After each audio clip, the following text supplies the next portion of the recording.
Welcome for saying hi to me. Good morning, everybody. Put the volume on. I hope everyone's having a good day. Hello, Miss Abby. Hello, Avina. Hi, Daniel. Daniel, make sure you find somewhere to sit and take notes so you can focus, okay? You can't focus if you're right in your hoverboard. I know that's fun. Hi, Aubrey. Hello, Rachel. Hi, Bella and Bianca and Robin. Hi, Miss Nicole. Hello, Kalia. Hello, Rihanna. Hi, Ray Ray. Hello, Kinsey. Hi, Mackenzie. Both Mackenzies. Hello, Caleb White. Hello, Emily. Hi, Beatrice. All righty. Okay, so we're gonna go ahead and I'll start with announcements really quick, and we are gonna go into habit 1 today. Yay, my favorite of the 7 habits. It's a really good one. The first habit is be proactive. And I think that is something that all of these habits do pertain to everywhere in your life, but I think being proactive is something that really, I think everyone can work on being more proactive in pretty much every area of your life in some different way. And we'll talk about that a little bit more in a minute. Okay, so announcements, we'll do announcements while we're waiting for everyone to get on. We are not having mat chats on Fridays. I actually just texted Master Lappin. Okay, she just texted me back. So if we do have live classes tonight and Thursday at 6:30. If it is still raining, if it's actively raining, then we will go inside for class. So you will need to bring a mask just in case, because you'll need to wear your mask to go inside. Okay, so if you're coming to class tonight at 6:30, if it's raining, it's not going to be outside. It'll be inside, and you will be required to wear a face mask, okay? All right, so that's it for the live classes. That's Tuesday and Thursday. Same thing with Thursday night. That'll be the plan. All right. We had fun seeing everybody's red, white, and blue yesterday. I hope everyone had a wonderful Memorial Day. Hopefully you took some time to remember and honor all of our military, previous and current military members. June 1st, our summer camp opens and class schedule opens up a little bit more. All of our classes that we're running are going to be simulcast classes. So they're going to be live in the studio with limited numbers and with safety measures, procedures in place, and virtual still. So I posted, me and Master Lappin posted a video in the Facebook group of what the procedures are going to be for safety. And I posted this new schedule in the Facebook group. I will send it out via email later this afternoon. So if you are not on the Facebook group, you can see it there. Any questions about anything going on right now in the studio? Anything? All right, perfect. Master Lappin? I just wanted to, I don't know if you got my question, if you got your answer. Yes, ma'am, I just announced that. Okay, good. All right, thank you very much, though. Okay, so we're gonna go ahead and do stars before we start. So who has character building sheets to turn in today? Go ahead and hold them up and let's see them. Landon, how many do you have? 4. 4, which ones are they, Landon? Karate homework, self-discipline, building good character 3, building, and 4 of building good character. Very good. Everybody clap for Landon. Good job, Landon. All right, Miss Abby, how many do you have? 1. Good, and which one is it? The karate homework. Karate homework, very nice. Everyone clap for Miss Abby. Good job, Abby. Okay, Ray, did you have some? You're unmuted, Ray. So I have the character building sheet 3. I have character building sheet 3. Very good. Okay, and character building sheet 4. Okay, so 2 stars for character building sheet 3 and 4, right? Yes. Good. All right, everyone clap for Ray. Good job, Ray. Very good, very good.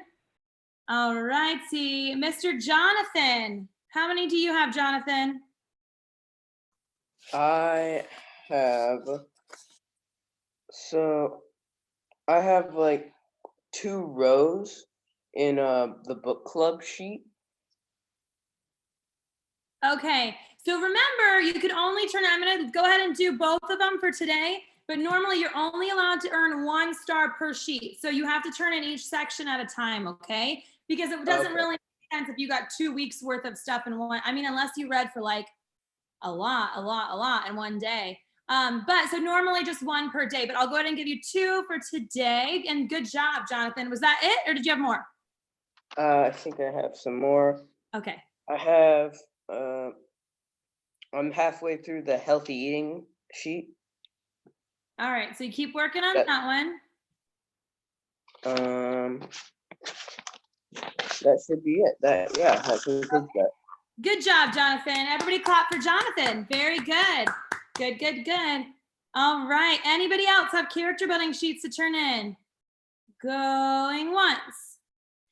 Going twice.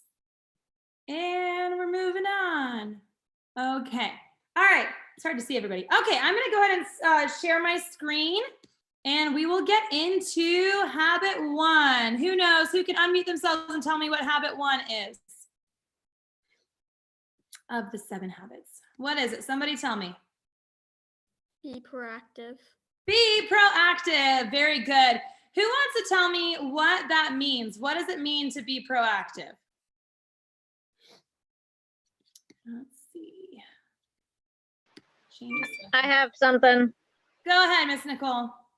I have a couple things. So first, like I've told a lot of our students over the years, that if you see something that needs to be done, you do it without someone having to direct you to do it. And then also being proactive is being completely responsible for yourself, knowing that no one is in control of you but yourself, and that everything you do was based on your decision. You can't say someone else forced you into it. Very good. Yeah. So it is taking initiative and being responsible. And you summarized that very well. All right. Anyone else want to add anything to that? Miss Kathy? So something like being proactive would be doing preventative maintenance on your car. You know, you want to make sure that everything's running smoothly instead of waiting for your car to break down and then reacting to that. Yeah, very good. That's a good example. Good. All right. So we're going to go ahead and dive into this chapter and go into being proactive in a little bit more detail. And then we're probably going to get through about half of it today and then finish it tomorrow, unless I can get through all of it today. We will see. Okay. Being proactive. This is the first habit. Act or be acted upon. So this is the difference between the people who do versus the difference between and the people who don't. So you see that a lot. You see even in a goal meeting or on one of these mat chats, all of these people who talk about what they should do, goals they should get, habits they should create. But only certain people actually do that, actually put in the, and you know, it's funny because it's usually the same type of people that always do everything. Okay. So every time they set a new goal, they achieve it. Every time they say, I should do this, they do it. They're the doers. And then there are people who don't, who think, oh, I should do that, or I want to do that, or one day I'm going to do that, that they never put it into action. And that carries over everywhere in your life because that becomes a habit. Taking the initiative, being proactive becomes a habit. And it's something that you'll either do everywhere you go, or you tend not to do anywhere you go. Okay. So he talks about people who exercise initiative, think of them as the daytime, and people who do not exercise initiative, think of them as nighttime. So it's kind of the day is where you're active, you're doing, you're out and about, and those are the people who are taking initiative, who are doing things that they see need to be done, or they recognize that they need to improve on, or things like that. And then you have people who kind of like nighttime, where people are sleeping, people are not very productive, stores are closed, things like that. Those are people who do not take initiative. All right. So he talked about in here the difference between people who are proactive, the people who take initiative. He said that you would think there'd be a little bit of a difference in the amount of success that they have and the amount of productivity that they have. But the difference is like a 5,000% difference. So like I said, people who, now this is something that you can start doing right now. You can decide, I'm going to be a proactive person, and you can start working on that, and you can make proactivity a habit of yours. But people who tend not to take initiative and not to be proactive, they're going to do that everywhere in their life. They're going to do that with their eating habits. They're going to do that with their study habits. They're going to do that with their cleaning their house. They're going to do that with cultivating relationships with friends, with family members, things like that, and achieving their goals. And then the people who are proactive, same thing. They're going to do that in all of those areas. So you see a major difference in the amount of success they have. He said, especially if someone is smart, aware, and sensitive to other people. Okay. He talked about the fact that it takes initiative to create the PPC balance of effectiveness in your life. So we talked about the PPC balance, and the example Miss Kathy said was really good. In order to, remember we talked about the story of the goose and the golden egg. And if you focus too much on either the egg, the farmer was focusing on the egg, and he killed the goose, and then he had no more eggs. Or if he just focused on the goose, he would maybe miss the thing that was causing the goose to produce the egg. So you have to have a balance and focus on both. Just like what she just said, with maintaining something, anything, a car, a lawnmower. He talked about a lawnmower in the book. You have to have the initiative to make sure that you are taking care of the PC so that you have a good product. Okay. And then it takes initiative to develop these 7 habits. So you can't just magically wake up with the 7 habits and have initiative. You have to right now decide, I am going to have initiative. And I have seen some of you guys already taking an initiative with the first challenges and homeworks that I gave you guys, completing those and sharing those and answering questions.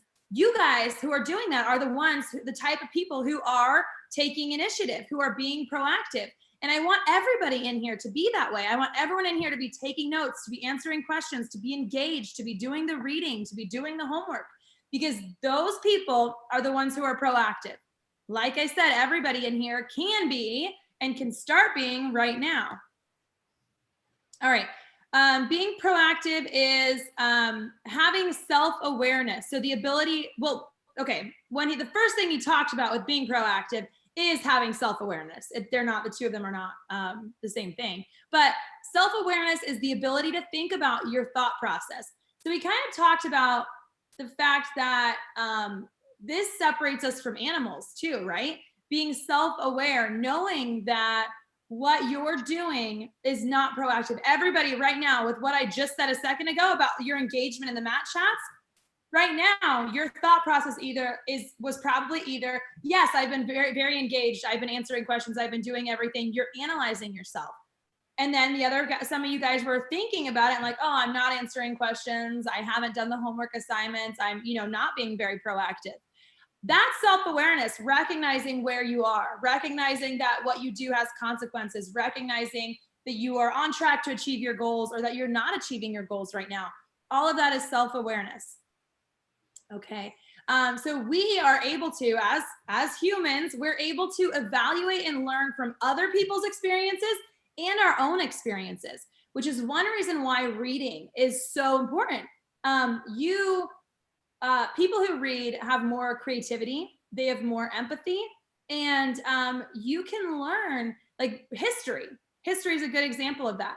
We can learn from our mistakes in the past, or even our successes in the past, and move forward with those. Now we do those as a person of our own mistakes, our own learning experiences, our own education, our own successes and failures, but we can learn from others as well. And that's all part of self-awareness. Okay, so this is how we make and break habits. So like I said, you are thinking about right now, hopefully if you're listening, you're thinking about whether you're proactive or not. You're analyzing that, you're being self-aware. And this is the first step in making or breaking habits, recognizing where you need to make those habits, or what habits you need to break. Okay. All right, so he talks about the social mirror. And this is like, think of a reflection. It's what you see from the opinions, perceptions, and paradigms of everybody around you. So this reminded me of the book, the book that we just did, What to Say When You Talk to Yourself. A lot of people put into their wiring what other people have told them about themselves. Like, do you remember the author in that book talked about how he had a band teacher told him he had no musical ability, and he took that to heart. He took that as a fact for the rest of his life. That was just a social mirror. That was what somebody else said, and he took it to heart. So these are more of projections than reflections. So with that being said, I want you guys to think of like the wacky mirrors at the fair or things like that, where it's kind of distorted. And it's not necessarily exactly what you look like, but it's what you're seeing and what you think other people are seeing of you.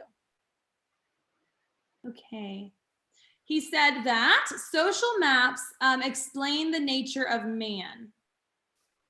So these are those social maps. And these are kind of interesting. Genetic determinism, which is basically saying, so all of these are kind of explaining the nature of man. So explaining why people are the way they are, why they have the personalities they do, the habits they do, the traits that they do, the characteristics that they have. So there's three different ways that people believe you receive those traits and those characteristics.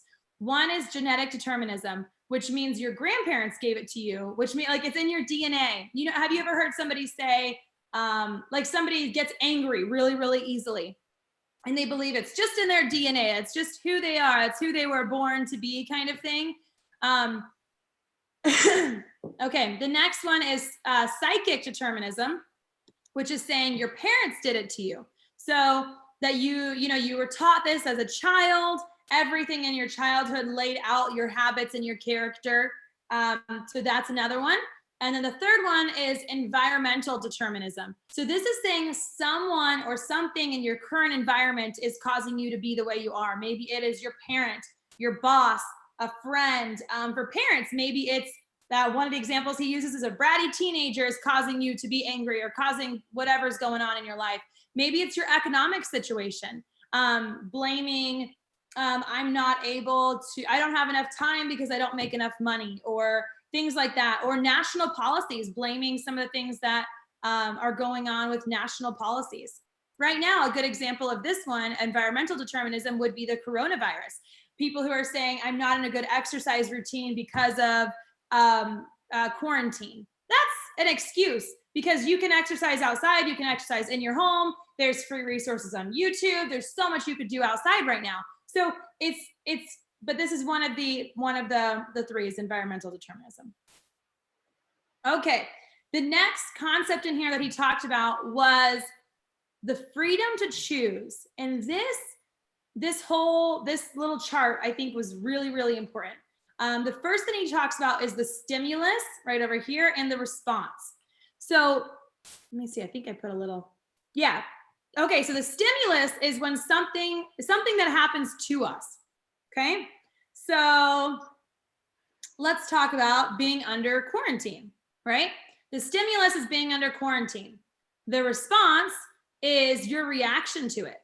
So your reaction can be gratitude. It can be, I'm grateful that I have more time to exercise, or it could be that I am going to be sad and bitter and angry because I'm quarantined and, oh my goodness, be so upset about it. So in between the two is our freedom to choose. So we cannot control what happens to us. Something that happens to us, something that happens to the world around us, something that happens to someone else in front of us, whatever. We can't control the stimulus. But between the stimulus and the response, we have the freedom to choose. So basically, you have the freedom to decide how you're going to respond to something. Okay, and the factors that go into that decision are your self-awareness, which is the ability to think about your thought process. We just talked about that. Being able to analyze what's going on. Is this a good or bad decision? Things like that. The next one is imagination, which is the ability to create in our minds beyond our present reality. So most of you guys know, raise your hand if you know what imagination is. I was just talking to Tegan and Raylan about imagination last night. And that's coming up with something, right? Being creative. A lot of times with deciding how you're going to respond to something, your imagination is kind of you imagining what the possible consequences of your response are going to be. All right, the next one is conscious, which is a deep inner awareness of right and wrong, right? So if someone cuts you off in traffic and you yell and you swear and you're super mean to them and you cut them off again, do you guys think that's the right thing to do? Give me a nod if you think it is the right thing to do, or a no if you think it's not. What do you guys think? Good. Okay, it's not, right? So us deciding if something is the right thing to do or the wrong thing to do. If our teacher asks us to do something, you consciously are thinking in your head, I should say yes, ma'am, and I should listen the first time, right? Or because you know the right and the wrong things to do in those situations. Okay, the next one is independent will, which is the ability to act based on our self-awareness. So that's kind of putting all of these together and the ability to base our decision on all of the things that we've considered in our response. Okay. All right, so who wants to give me an example of a stimulus and a response that you should or should not have? Amber.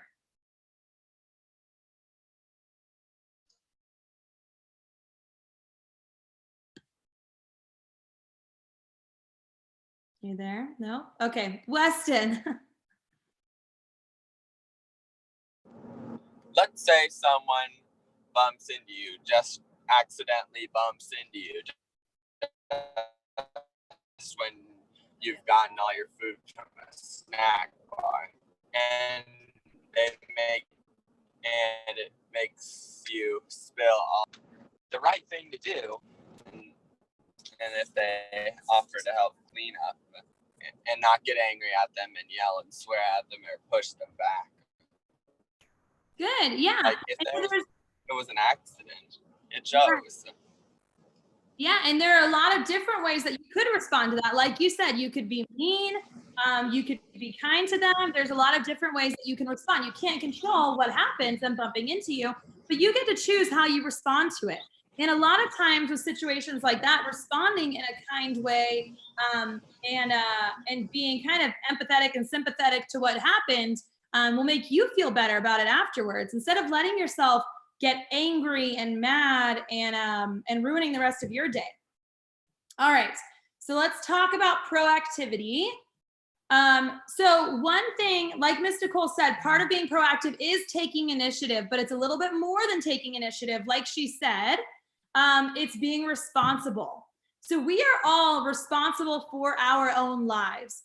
We can't control what happens to us, but we are responsible for our own lives. We are responsible for the goals that we achieve, for the success that we have, for reaching goals like black belt and graduating college and having our dream career and having good friendships and relationships. We are responsible for all of those things. Absolutely. Our parents are not responsible for the decisions we make.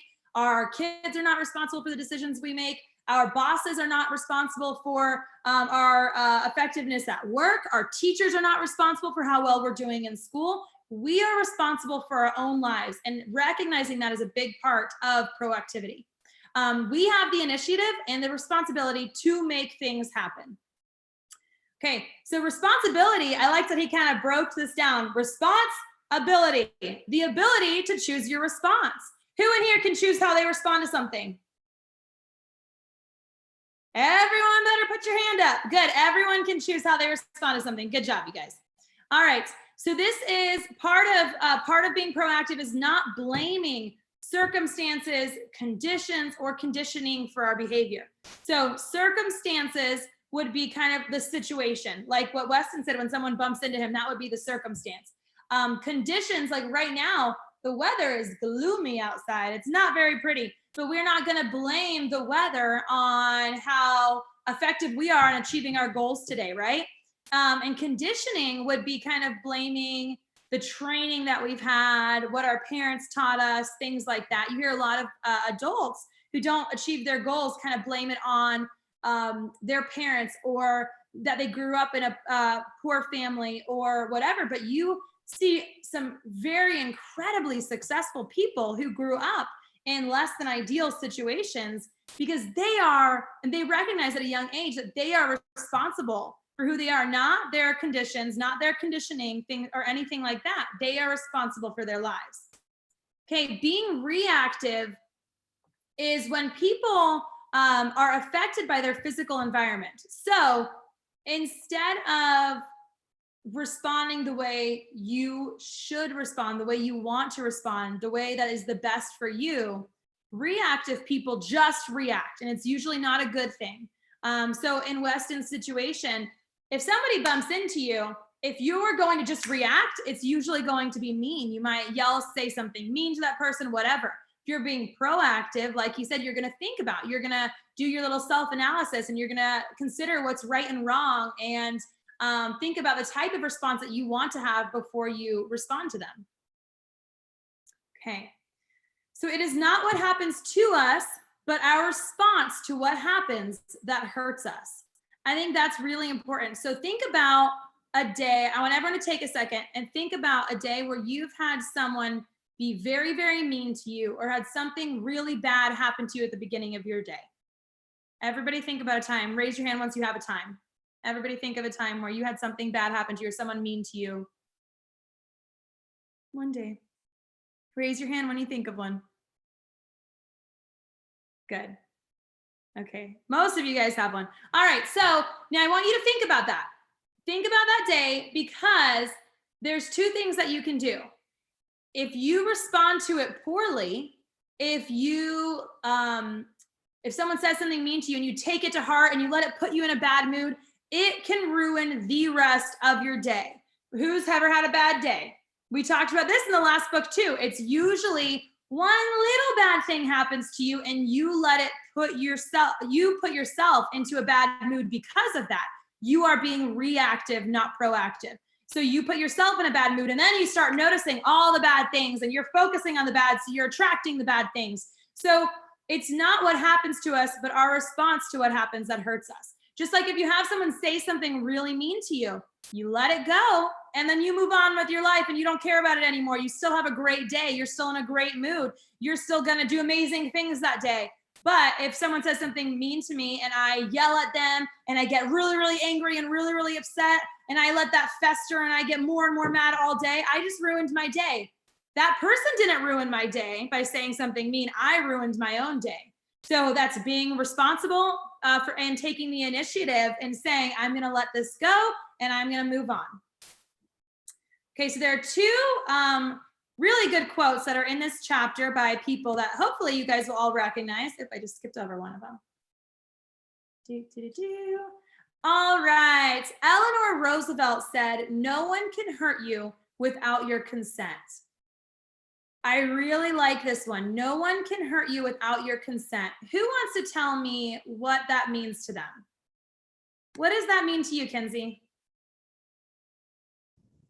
Like if somebody is disrespectful to you or says something hurtful to you, you can't let it hurt you without giving yourself permission to take that to heart. Mm-hmm. Yeah, exactly. Good. Okay, so raise your hand if you've ever heard the saying, sticks and stones will break my bones, but words can never hurt me. Raise your hand if you've heard that. Okay, so I taught that saying to Tegan, and she said it at school and her teacher didn't really like it. She was like, no, words can hurt people. And it's true. People can you don't want to tell somebody that they can say whatever they want because words don't hurt people. That's not what we're trying to say here. But you guys can be proactive and can take the initiative, and you can let words not hurt you, or you can let them hurt you. Okay, you decide. You can decide if a friend does something really mean to you, you decide right then if you are never going to be friends with them again, if you're going to hate them for the rest of your life. That's your own decision. And if you want to do that to yourself, that's fine. But if you want to be happy and not have those kinds of anger and feelings inside, you decide not to have those. Okay, so you can't let somebody hurt you without your consent. Does that mean we don't ever get our feelings hurt or never let words bother us or things like that? No. But we have to recognize that we are responsible for our lives. So when something like that, when we do let it hurt us, it's us letting it hurt us. It's not them hurting us, us letting what they said hurt us. Okay. All right, say the next one, another really good one. I think everyone raise your hand if you've heard of Gandhi. He has a lot of really good quotes. Okay. They cannot take away our self-respect if we do not give it to them. Who wants to share what that one means to them? They cannot take away our self-respect if we don't give it to them. Mackenzie Myers?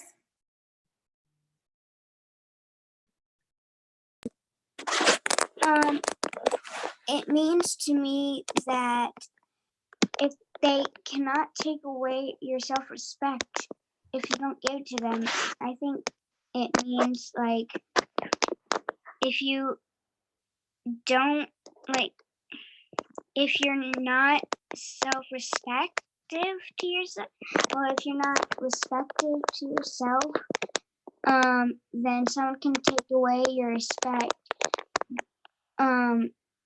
And if you hang out with disrespectful people, then they can take it away if you give it to them. But if you're respectful no matter what, then they can't take it from you. Yeah, good. So, if you've ever seen two people argue. Everyone in here has probably seen two people argue, maybe two members of your family, maybe two people on the street yelling at each other, maybe kids in your class, people at work. Raise your hand if you've ever seen two people argue. Now, I've seen a lot of different people argue, and I have seen some people, usually one person says something mean, the other person responds to it. Now, think about what you thought of each of those people when you saw them arguing. A lot of times when people get mad, they lose the part of being proactive and they just become reactive. They stop thinking about what they should do, what the right thing is to do, what they want their character to be, and they just react and they say things that are mean and that are hurtful and not in tune with who they want to be, what their character should be, right? And what they're doing in that moment by saying mean words or hitting somebody or things like that is they are completely giving their self-respect away, right? If you are not staying true to your character, then you're giving your self-respect away. That person, whatever they said to you, whatever they did to you, that did not take away your self-respect. What you do in response to it is what either keeps that self-respect or gives that away. All right. He talked a little bit about Viktor Frankl in this and his 3 central values. So first I want to, and then I think this is, we're going to end it after this one for today, but Viktor Frankl was a guy who, I don't remember which one of the things he believes in, but he believed that when we talked about I don't remember what it was, the genetics caused who you were, one of those. He believed in one of those. But then he was actually in a concentration camp. He was Jewish, his family was Jewish, and they were all in concentration camps, and he lost his whole family other than himself and his sister. And there's a quote in here, I should have put it in the slide, in one of these slides, but he talked about how it's your response. You choose what your response is, not the situation. So he could have been, now I'm sure in a concentration camp, he was not he wasn't on vacation. He wasn't having a good time. He had every day, he didn't know if he was going to live or die. That's not a fun situation to be in, but it's the way that you respond to it. That's how you create who you are and your happiness and your success. Okay. So he had 3 central values in life. One is experiential, when that's what happens to us. The next is creative, which is what we bring into existence, what we make happen, what we create. And the next one is attitudinal, which is our response in difficult circumstances, such as terminal illness. Now, the author talked about in this section, he had a friend, a good friend who had cancer. And she, at one point, she should have been on all of these medications because she was in a lot of pain, okay? And she decided to lower a lot of her medication so that she could write a book. Now, she couldn't even write herself. She had a friend sit with her and she would tell them what to say and they would type it for her or things like that.